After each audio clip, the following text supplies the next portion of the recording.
Hello everyone, good evening to all of you.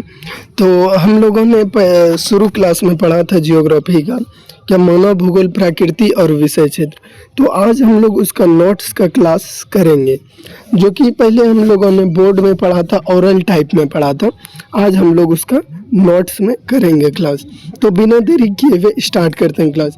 सबसे पहले हम आपको बताए थे भूगोल क्या है। देखिए, पृथ्वी का वर्णन या अध्ययन ही भूगोल कहलाता है और भूगोल का पिता इराटोस्थनीज साहब को कहा जाता है।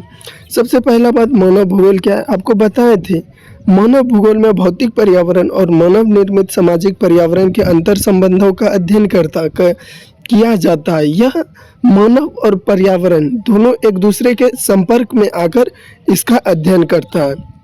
तो पहला है आपका पॉइंट, क्या मानव भूगोल में भौतिक पर्यावरण और मानव निर्मित सामाजिक पर्यावरण के अंतर संबंधों का अध्ययन किया जाता है। तो मानव भूगोल क्या है? मानव भूगोल में भौतिक पर्यावरण और मानव निर्मित सामाजिक पर्यावरण के अंतर संबंधों का अध्ययन किया जाता है। यही अगला है आपका, मानव भूगोल का जनक जर्मन के भूगोलवेत्ता फ्रेडरिक रेडजेल साहब को कहा जाता है। जैसे हम आपको बताए थे, जर्मनी के भूगोलवेत्ता और उन्हें मानव भूगोल का पिता भी कहा जाता है। मानव भूगोल का पिता जर्मन के भूगोलवेत्ता फ्रेडरिक रेडजेल को कहा जाता है। अगला है आपका एंथ्रोपोजियोग्राफी, एक पुस्तक है। ये एक पुस्तक है, एंथ्रोपोजियोग्राफी के लेखक फ्रेडरिक रेडजेल है। जर्मनी के फ्रेडरिक रेडजेल साहब एंथ्रोपोजियोग्राफी पुस्तक लिखा है, जिसमें बताया गया है कि मानव को जीवित रहने के लिए वातावरण से सहयोग प्राप्त करना अनिवार्य है। इसीलिए आगे इसका लिखा गया है, एंथ्रोपोजियोग्राफी में लिखा गया स्पष्ट सा शब्द। यह पुस्तक फ्रेडरिक रेडजेल के द्वारा लिखा गया, जो कि यह जर्मनी के व्यक्ति थे। और एंथ्रोपोजियोग्राफी में लिखा गया, एंथ्रोपोजियोग्राफी पुस्तक में लिखा गया कि मानव को जीवित रहने के लिए, किसी भी मानव को जीवित रहने के लिए पर्यावरण यानी नेचुरल पर्यावरण पर किसी भी मानव को जीवित रहने के लिए प्राकृतिक पर्यावरण से सहयोग प्राप्त करना अनिवार्य है। तो आगे आपका लिखा हुआ है, रुको और जाओ निश्चयवाद विचारधारा के प्रतिपादक अमेरिकन ग्रिफिथ टेलर को कहा जाता है। ये गलत है आपका, हालांकि देखिए, रुको और जाओ आपको क्या बताए थे, इसे नव निश्चयवाद भी कहा जाता है। रुको और जाओ के जनक कौन है? रुको और सबसे पहला बात, नव निश्चयवाद क्या है? देखिए, नियतिवाद या निश्चयवाद और संभावनावाद या संभववाद के बीच के अध्ययन को ही क्या कहा जाता है? नव निश्चयवाद। नव निश्चयवाद को दूसरा नाम से पुकारा जाता है रुको और जाओ निश्चयवाद से। तो यही हम बोल रहे हैं, रुको और जाओ निश्चयवाद विचारधारा प्रतिपादक कौन है? आपको क्लास में ये सब पढ़ा दिए और यही सब हम नोट्स में आपको पढ़ा रहे हैं, ताकि इस नोट्स से आपको पढ़ने में सुविधा हो। तो इसका अमेरिकन ग्रिफिथ टेलर। अगला आपका पॉइंट है, सांस्कृतिक वातावरण मानवीय क्रियाओं और भौतिक वातावरण के आपसी संबंधों का अभिव्यक्ति होता है। हालांकि यह उतना इम्पोर्टेंट नहीं है, लेकिन समझना काफ़ी अनिवार्य है। देखिए, सांस्कृतिक वातावरण कोई भी धार्मिक स्थल का जो भी वातावरण है, कोई भी धार्मिक जगह का, धार्मिक स्थल का जो भी उस जगह का नेचर है, यानी बोल सकते उस जगह का जो भी वातावरण है, उसे मानवीय क्रिया और भौतिक वातावरण के आपसी संबंधों की अभिव्यक्ति होता है। उसी से मानव के क्रियाओं और भौतिक वातावरण के अभिव्यक्ति यानी एक दूसरे के संबंधी होता है। अगला है व्यवहारवादी विचारधारा। व्यवहारवादी विचारधारा में अनुभव के साथ साथ स्थान विशेष की अवधारणा का सामाजिक संवेदों, जाति यथा प्रजाति और धर्म पर आधारित विषय का अध्ययन किया जाता। हालांकि यह दोनों उतना इम्पोर्टेंट नहीं था, बाकी तीन जो आपको पढ़ा है, बाकी चार जो आपको पढ़ा है वह इम्पोर्टेंट था। आगे चलते हैं, ऑब्जेक्टिव। कुछ ऑब्जेक्टिव है, देख लेते हैं। ऑब्जेक्टिव में भी कुछ जो आपको बोर्ड में, ब्लैक बोर्ड में हम लोग पढ़े थे, उसी के हिसाब से, उसी के आधार पे ऑब्जेक्टिव बनाए हैं, ताकि आप लोग बना सकते हैं या नहीं। जो कि ब्लैक बोर्ड में आपको हम पूरी तरीके से स्पष्ट रूप से पढ़ाए हैं, और ऑब्जेक्टिव का एक एक्स्ट्रा क्लास भी हो गया, हालांकि उसको डिस्क्रिप्शन में उसका लिंक दे देंगे। तो चलते ऑब्जेक्टिव की तरफ, आप लोग बनाने का कोशिश कीजिएगा। पहला है नव निश्चयवाद के प्रवर्तक कौन है? नव निश्चयवाद आपको बताए थे अमेरिकन ग्रिफिथ टेलर। नव निश्चयवाद का दूसरा नाम क्या है? आपको अभी जस्ट बताएं और पहले क्लास में भी बता चुके हैं। तो रुको और जाओ निश्चयवाद। नव निश्चयवाद का दूसरा नाम रुको और जाओ निश्चयवाद। नव निश्चयवाद के प्रवर्तक या जनक कौन? American Griffith Taylor. अगला है आपका नौ निश्चयवाद संकल्पना का प्रतिपादन किसने किया? American Griffith Taylor, American Griffith Taylor. तीसरा नंबर है संभावनावाद की अवधारणाओं में किस घटक को महत्वपूर्ण माना गया? आपको संभावनावाद में बताए थे क्या मानव पूर्ण रूप से आज़ाद है, वह प्रकृति पर छेड़छाड़ करके, वह प्रकृति में बदलाव करके वह स्वतंत्र जीवन जीने के योग्य है। इसीलिए संभावनावाद में किसको महत्वपूर्ण स्थान दिया गया? मानव को। और है निश्चयवाद जिसे नियतिवाद भी कहा जाता है, इसमें आपका महत्वपूर्ण स्थान जो है एक विशेष स्थान का दर्जा दिया गया है, वो दिया गया है आपका प्रकृति को, क्योंकि उसमें प्रकृति का दास था, मानव प्रकृति का दास था। इसमें अगला इसका आंसर हो जाएगा मानवीय घटक, आपको बताए भी है क्लास में, तो यही इजी सब ऑब्जेक्टिव है। कौन सा पुस्तक हम्बोल्ट द्वारा लिखा गया है? कास्मास। भौतिक भूगोल का पिता किसे कहा जाता है? अलेक्जेंडर वन हम्बोल्ट साहब को कहा जाता है। अगला आपका फेब्रे से संबंधित क्या? संभावनावाद फेब्रे से संबंधित है, संभावनावाद फेब्रे से संबंधित है। अगला है आपका मानव भूगोल के संस्थापक किसे कहा जाता है? रेडजेल। आपको बताए थे फ्रेडरिक रेडजेल, जो कि जर्मनी के एक प्रसिद्ध भूगोलवेत्ता थे, जर्मनी के एक प्रसिद्ध भूगोलवेत्ता थे, ये थे आपका मानव भूगोल के संस्थापक। अगला है आपका मात्रात्मक क्रांति का संबंध किससे? देखिए मात्रात्मक क्रांति एक स्पष्ट सा रूप में बताया गया। क्या हम लोग पृथ्वी पर किसी भी चीज का अध्ययन करते हैं या कोई भी अपवाह तंत्र भी या भूकंप कोई भी आता है या आवाज ही बोल सकते हैं आपका ध्वनि, इसे ही हम लोग किसी न किसी माध्यम से हम इसको मापने का कार्य करते हैं।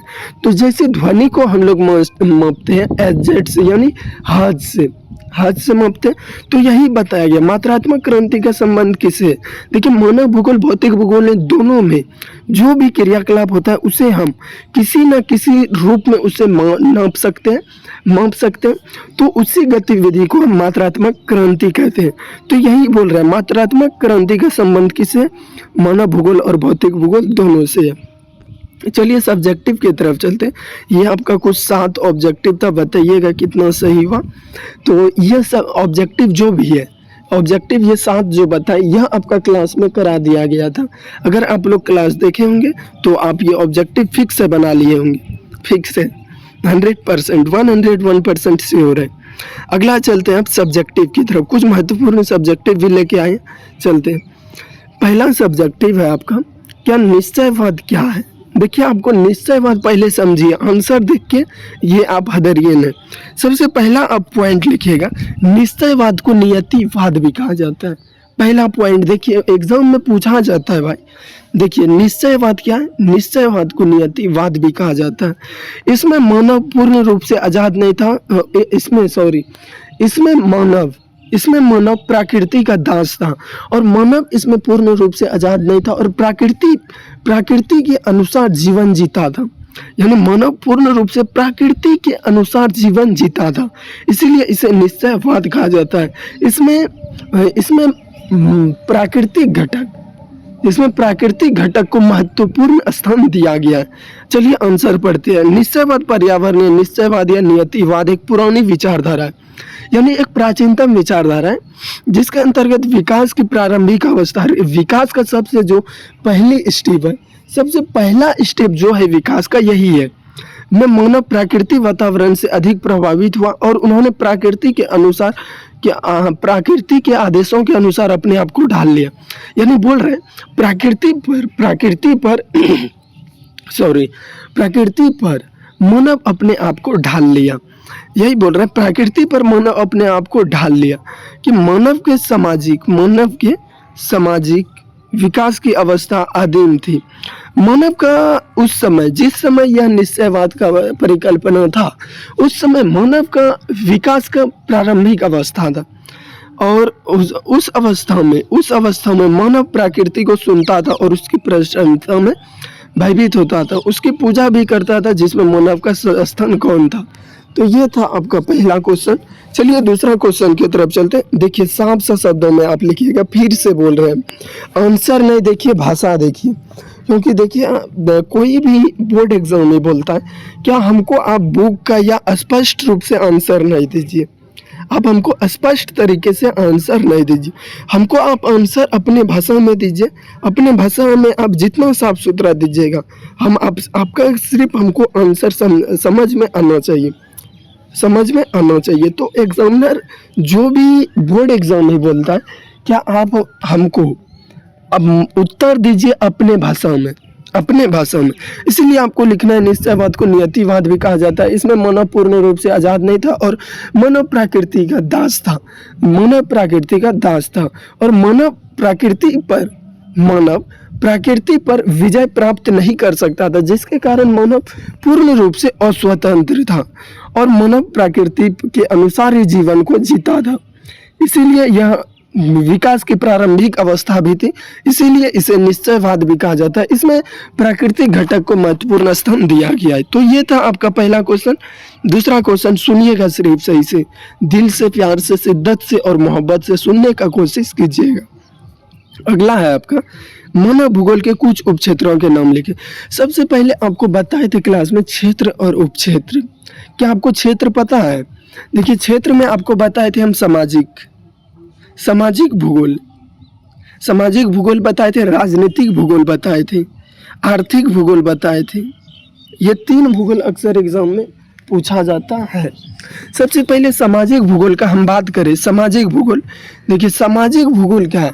हमारे जो भी समाज से जुड़ा हुआ गतिविधि है, जो भी हमारे समाज से जुड़ा हुआ गतिविधि है, उसके अंदर जो भी उपक्षेत्र आता है, उस एरिया के अंदर जो भी सब एरिया उसमें शामिल हो रहा है, वो आपका उपक्षेत्र कहलाएगा। तो इसीलिए चलिए बात करते हैं आप क्वेश्चन की तरफ से। क्या मानव भूगोल के कुछ उपक्षेत्रों के नाम लिखिए। देखिए, आपको क्षेत्र लिखने नहीं बोल रहा है, सबसे पहला बात क्षेत्र लिखने नहीं बोल रहा है, तो उसको सामाजिक भूगोल, सामाजिक भूगोल, आर्थिक भूगोल, राजनीतिक भूगोल, नगरीय भूगोल, जनसंख्या भूगोल, इस सबको आप हटा दीजिए। बोल रहे हैं उपक्षेत्र लिखने, एरिया लिखने नहीं बोल रहे हैं, उसका सब एरिया लिखने बोल रहे हैं, यानी उपक्षेत्र लिखने बोल रहे हैं। तो यही बोल रहे हैं मानव भूगोल की प्रकृति अत्यंत अंतर विषयक है और यह सामाजिक विज्ञानों को सहयोगी विषयों के साथ घनिष्ठ संबंध रखता है। यानी बोल सकते हैं एक क्लोज संबंध रखता था, एक क्लोज रिलेशनशिप रखता है सामाजिक विज्ञान को सहयोगी ज्ञान के विस्तार के साथ नए उपक्षेत्रों का विकास, जिसमें मानव भूगोल के कुछ उपक्षेत्र इस प्रकार है। सबसे पहला बात व्यवहारवादी भूगोल। देखिए, व्यवहारवादी भूगोल, आपका व्यवहार कहाँ पर आपका व्यवहार का इस्तेमाल होता है, कहाँ आप व्यवहार को अधिक देखते हैं समाज में, इसीलिए यह सामाजिक भूगोल का उपक्षेत्र है।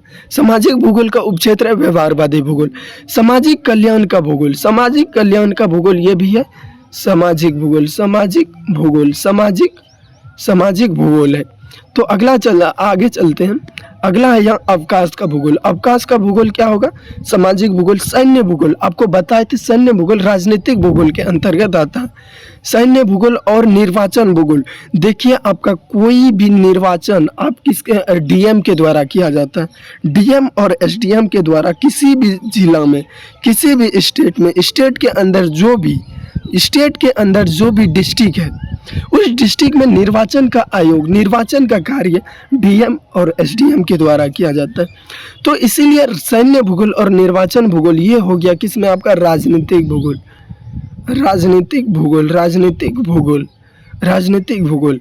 संसाधन भूगोल, ये आपका किससे जुड़ा हुआ है? रुपया पैसा से।